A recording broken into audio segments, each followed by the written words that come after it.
This is RTV6 News at 6, working for you. A symbol of peace and unity tagged by vandals, and tonight Metro Police are on the case. Good evening and thanks for joining us. I'm Nicole Griffin. Just over a week after it was completed, someone has defaced the Black Lives Matter mural on Indiana Avenue. Police believe it happened overnight. Troy Washington now with the impact this act of violence, vandalism is having on the community. 1 week ago, Ashley Robinson brought her daughters Araya and Journey out to see her latest project. The Black Lives Matter mural features their faces. Today, she can't even bring herself to tell them someone tried to destroy it. They have no idea that racism exists. I haven't had that talk yet, but I will one day. And it hurts to know that something that's so uplifting and it's supposed to be, us coming together and just saying that we matter too. It hurts because this is what you do. Tears started to roll as Robinson realized the white paint altered some of her work. I came to make sure that their faces weren't defaced, but I see that on my youngest, her crown, it has a little paint in it. But I'm gonna repaint it, and I'm gonna make sure, like a lot of us have to do, and to remind them and to remind everybody in this world, put your crown back on, lift your head up. Police are investigating the vandalism they believe took place overnight. I'm praying for you. I know that you have to be hurting somewhere inside. I know that this is an act of hurt, and I don't know what trauma you've experienced. This artist believes whoever did this missed the message in her art. We matter too. Our futures, our dreams, we all matter. And the butterfly holding the black dreams matter. It symbolizes, hope. I don't want us to die as caterpillars. Like, let us grow up to be what we were destined to be, for us to walk and be in our purpose. We reached out to some of the artists who worked on this mural, and they say they are upset but not shocked, and this won't stop the movement. Her only message to the person behind the vandalism: whoever did this, I don't want you to feel like me being sad or somber is me being defeated, or any of us being defeated. All you did was, we're gonna fight harder, and we're gonna say we're showing you guys that our lives matter as well. Besides, she thinks the damage is nothing a paintbrush and a little creativity can't breathe new life into. Working for you, Troy Washington, RTV6. Troy, thank you. And earlier today, we spoke with a contractor who claims he is working to put cameras up to make sure this doesn't happen again. Brand new equipment for youth baseball players on the west side was stolen this weekend, according to the Ben Davis Little League. Tonight, we're learning thieves also stole from the soccer and football leagues as well.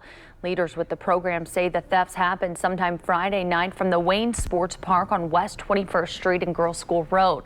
They say someone broke into their storage facilities. From the baseball program, they took bats and the new catcher's equipment just purchased this year. Leaders say this is upsetting because the thieves are stealing directly from the kids in their community. Coming up tonight at 11, we'll hear from leaders with the park and show you how the community and one well-known sports commentator are stepping up to replace the equipment. Indiana University students in Bloomington are starting to move into residential halls. IU is staggering move-in days and times over the next few weeks to promote social distancing before classes start on August 24th. Every student moving on campus in a residential hall or in Greek housing must first get a COVID-19 test. Today we were there as incoming students went through a COVID-19 screening process. Each one was tested before they could move in on campus housing. Results were provided in just 20 minutes. If students tested positive, they were either told to isolate at home or move into isolation on campus.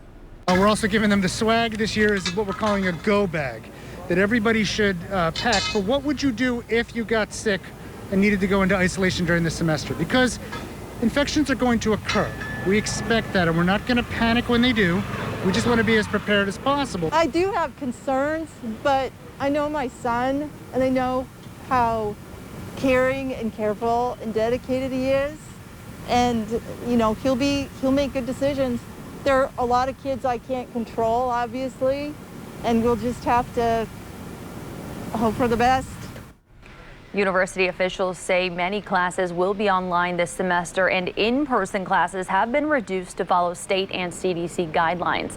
IU in Bloomington has also set aside 540 dorms for those who test positive for COVID-19. After Thanksgiving break, all classes will be online until February 7th. For the fourth consecutive day, the Indiana State Department of Health reports more than 1,000 new positive COVID-19 cases. According to numbers released just today, one person has died from the coronavirus and 1,048 Hoosiers have tested positive. The total number of confirmed deaths is now 2,835. More than 74,000 Hoosiers have tested positive for the virus. More than 841,000 people have been tested in Indiana, with 8.8% testing positive. With more than 5 million cases and a rising death toll from the coronavirus, the U.S. is in the midst of a huge economic crisis.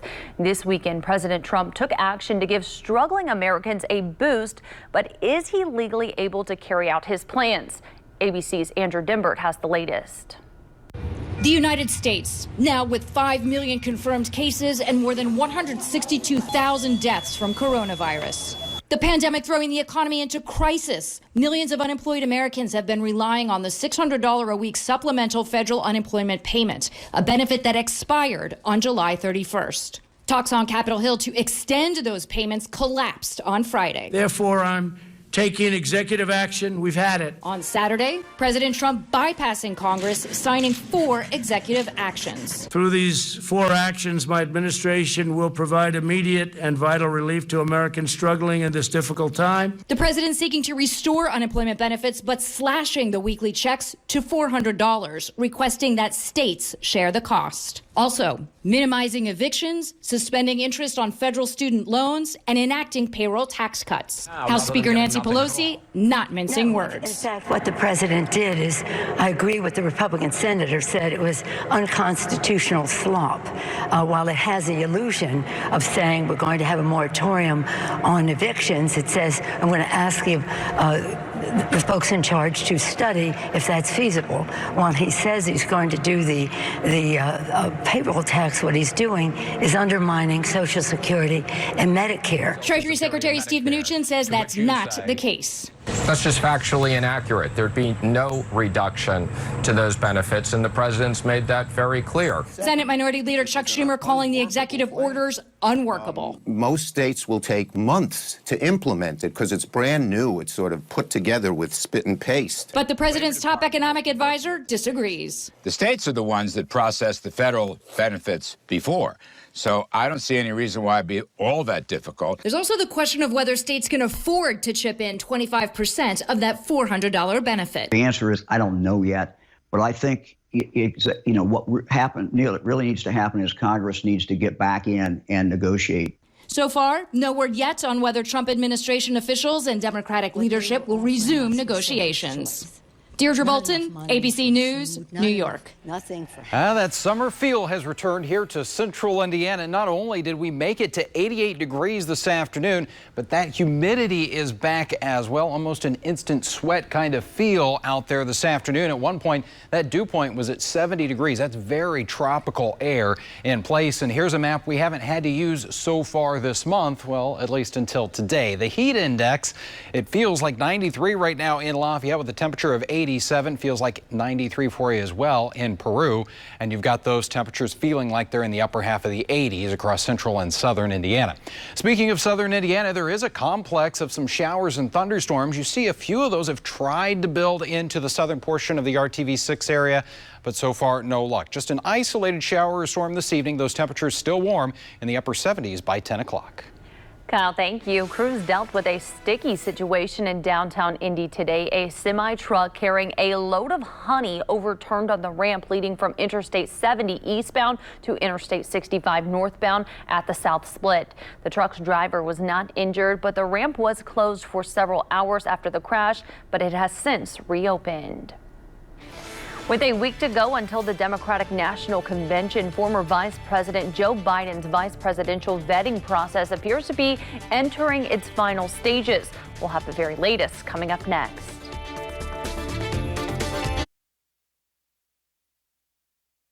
This This is RTV6 News at 6, working for you. The Democratic National Convention kicks off on August 17th. It will look very different from those in the past. There will be no huge gathering.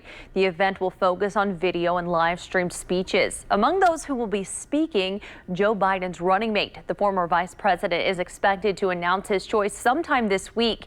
Here's ABC's Andrew Dimber with the details. Presumptive Democratic presidential nominee Joe Biden is expected to announce his running mate this week, having said he will choose a woman. Dr. Jill Biden telling CBS she and her husband have discussed different potential candidates. It's got to be Joe's decision, who he feels most comfortable with, who shares his values. And that's what he's always said, that he and Barack had. With less than 100 days until the election, the nation's top counterintelligence official sounded the alarm, saying Russia is working to denigrate Joe Biden and boost President Trump's candidacy, while China views President Trump as unpredictable and wants Biden in the Oval Office. Yes, it is absolutely true that Russia is trying to interfere. Trump is resisting. Why does Donald Trump not want to stop Russia from interfering in this election? One means of foreign interference, posting false or misleading information on social media. It's going to be really important to take a pretty skeptical view of political information that we see on social media, knowing that the sources of it may not be reliable. Voter safety a concern amid the coronavirus pandemic. Many voters may be looking to cast their vote by mail. People are a little uncomfortable showing up in person for someplace that could have crowds, so they're availing themselves to the convenience of kitchen table voting. The president has been critical of mail-in ballots. The biggest risk that we have is mail-in ballots. It is a much easier thing for a foreign power, whether it's Russia, China, Iran, North Korea, many others, people, countries you wouldn't expect. It's much easier for them to forge ballots and send them in. It's much easier for them to cheat. But his administration has been supportive of absentee ballots. Election officials maintain absentee and mail-in ballots are virtually the same thing, and both are secure. Andrew Dimber, ABC News, Washington, D.C. Those winds have changed today. They've been fairly light, but now they are out of the south, and that's bringing back the summer heat and humidity across central Indiana. And we find temperatures back in the lower to middle 80s. It's 87 right now in Lafayette, 83 in Greenwood, Marion, and Bloomington, and Indianapolis right there in the middle at 86 degrees. Tonight, temperatures continuing their warming trend there, too. We started off today in the middle 60s. We'll be right around 70 degrees Monday morning in the city in Muncie, 69 for you in the Columbus area, and 68 in Peru. As we check out TrueCast here, I do think we will have a complex of thunderstorms developing back across portions of Illinois. And notice by 6 o'clock Monday morning, the morning drive could be a little bit slow going here, especially over the western and southwestern portions of the state, as we'll have that complex of showers and thunderstorms. By 9 a.m., you can see still a few of those around Rockville into Greencastle, and they will continue to dive off to the south and east from there. So it should be a fairly quiet start to the day around Kokomo and Marion, Indiana. Meanwhile, areas south of I-70 should have a few of those rumbles of thunder moving on through here, but we'll dry things out a little bit as we go into the afternoon. We do have a marginal risk there across the western half of central Indiana that some of those storms tomorrow morning could have some gusty winds associated with them. But as we get that dry time into the afternoon, I think temperatures will recover here. We'll still get back into the middle and some locations even the upper 80s, and it is going to be very humid once again. So we're talking about heat index values making their way into the lower 90s during the afternoon. 88 for your high in Lafayette and Columbus, 87 in Indy, and Richmond at 86 degrees. Not a whole lot of rest here, because as we get into tomorrow night, we've got another complex of thunderstorms. This is TrueCast tomorrow night at 10 o'clock. You see those thunderstorms should be a little more widespread here, diving from northwest to southeast, and those storms could have some gusty winds and possibly some hail moving in around Indianapolis into the early overnight hours tomorrow night, and then sliding off to the south and east around Columbus and Greensburg as we get into Tuesday morning. And that just kind of caps off here a daily chance for showers and thunderstorms, about a 30 to 40% chance here. So we're not talking about washouts in the 7-day planning forecast, but it is going to be an active period with some showers and storms across the area. Temperature-wise, well, we'll be held back a little bit because of the occasional rain chances here. Highs that will be in the lower to middle 80s for us, and those overnight lows upper 60s to around 70 degrees. We're actually going to keep that chance for rain and thunderstorms going into next weekend with highs right around 85 degrees. All right, Kyle, thank you. Well, how would you like a chance to play at Victory Field? But don't bring your catcher's mitt. You will need your pitching wedge instead. We'll show you how the Indians plan to bring golf to their well-manicured outfield coming up next.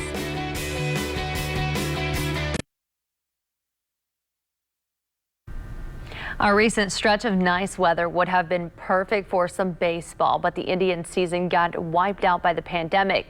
The pristine grass at Victory Field will be getting used for a unique new setup later this month. Brad Brown has a closer look in tonight's Sports Extra Spotlight. The rest of the summer will pass without any more baseball at Victory Field, but soon the crack of the bat will be replaced by a different sound. We've got, we think, the best greens in the city out there on our field, and we thought if our crew could trim them down even tighter than they normally do for a baseball game and put some flags and some cups out there, we could create a pretty cool experience out here for everybody. The Indians are getting set to host the Lynx at Victory Field, a 9-hole course that's something like mini golf for big kids. This year, no Indians games. It opened up a whole new canvas of opportunities, a time where you don't really need to worry about the damage that you're doing to the field nearly as much as you normally do, time where you don't feel like you're stuck between 8 days where the team is on the road and you have to get everything piled into there. 9 tee boxes will be set up all around the stadium. It starts with the first just beyond the left field lawn, works around to the right field corner and grandstands, and finishes up behind home plate in the new Elements Financial club level. We wanted to try to create as immersive of a fan experience as we could. So the 9 tee boxes take you all the way around a 360 panorama of Victory Field. So you get every angle of the ballpark and of downtown in your background. To transform the ballpark into a golf course for a weekend is exciting, and it's something different, something new, and this is 2020, so we're used to nothing being normal this year. Joey Stevenson and the award-winning Indians grounds crew will be mowing 9 greens into their outfield and infield grass. Holes will be placed to create a challenging but fun course, with holes ranging from just 50 yards to 140. So normally we mow at about 1 inch. Our greens will probably get down to about a 1/2 inch just to give that contrast. And we'll set the holes and probably paint a few bunkers out there and some hazards and maybe a couple other surprises before the fans arrive, and hopefully it's an enjoyable experience. The game is set up so that each player gets 3 shots per hole. Your score is better based on how close you are to each of the 9 pins. It's meant to be played mostly with a 9-iron or a pitching wedge. You can bring your own clubs, or they'll have some available there at Victory Field. It is open to golfers of all ages and skill levels, and tee time reservations are on sale now. They'll be starting at 10 a.m. on August 28th, 29th, and 30th. Friday, Saturday, Sunday. Groups will be spread out to allow for social distancing. It's $39 each, $140 for a foursome. They also have a premium group package available in the Yingling Landing, where you play the whole course from that spot with drink service and a private bay. All of the information can be found online at IndyIndians.com. Brad Brown, RTV6 Sports.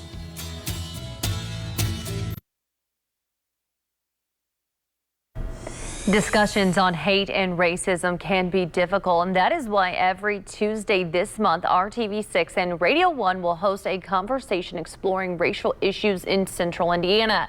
The next topic is called The Now, the current racial climate in our community. Watch Tuesday at 5 p.m. on the RTV6 Facebook page.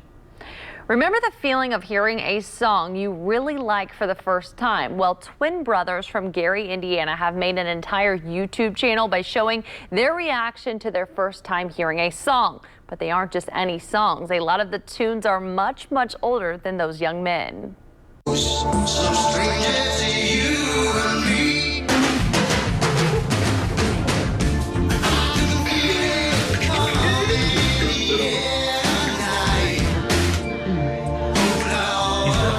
Sleeping on me. That's what, I ain't never seen nobody drop a beat 3 minutes in a song.